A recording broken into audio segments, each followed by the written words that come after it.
Forward TV. The world is thinking.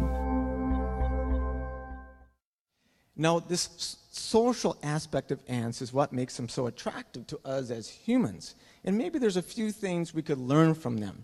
And that is one aspect of tonight's event is to go into African Hall and actually come with your problems and get advice from ants' perspective, from our ant experts. After all, they've been solving problems for 100 million years. One of those problems was feeding. Now, as I said before, ants invented cattle herding. We did not. They tinned insects like aphids and mealybugs. In fact, now these ants are running away with them because I disturbed the leaf. But there they are, protecting them, and they actually lick them and get yummy sugar from their excretions. Here's our local ant, the Argentine ant, which is an invasive ant that destroys the native ants. Here, getting sugar and energy from a local mealybug. Another amazing ant. Do you hear that? It's the army ants. Army ants are these wonderful ants that drive through the rainforest like a leaderless Wolverine pack, eating everything in its way. They are special because they actually eat everything, and they eat so much that they have to keep moving night after night. They form these nests, weaving their bodies together like a fabric, like a scarf, and inside there is the queen, the eggs, the larva, and the next day they move somewhere else, eating everything and going. But I had this brilliant idea. Let's bring these ants to San Francisco. And recently, we put on an exhibit. And in principle, I just had to make sure I got the queen and everything would be okay, because she produces lots and lots of eggs. So I had this idea. I'd go to Home Depot, get a vacuum cleaner, fly to Costa Rica, and suck up the ants in my little shop vac and bring them back.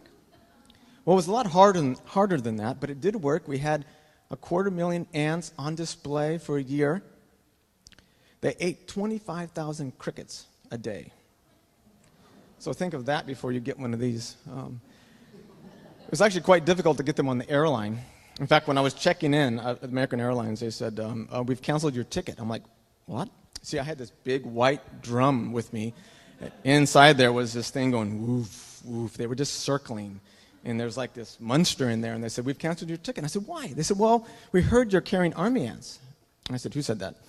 And we read on the internet that army ants could kill a horse. I said, there's no horses on the airplane.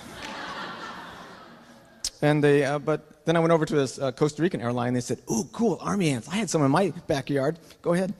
And made it here just fine. Another amazing ant that you can't talk about ants without thinking about, we have them on display in the Rainforest Bulla, is the leafcutter ant. Now these ants, like an electric turkey knife, vibrate through the leaves, pick up that leaf and dash home. But what do they do with it? They eat more leaves per colony than an elephant does.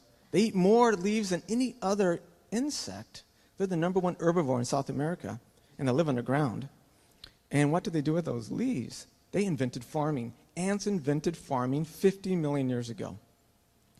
They take the leaves and feed a fungus. It's a one-on-one relationship between one species of ant, and there's over 100 of these fungus growers, and about 100 species of fungi. And it's great to go look at that exhibit here at the Cal Academy. And it's impressive to think that they're almost growing a monoculture of a fungus. And they do it in a very special way. And if we think we need to grow monocultures, I think we have something to learn from ants.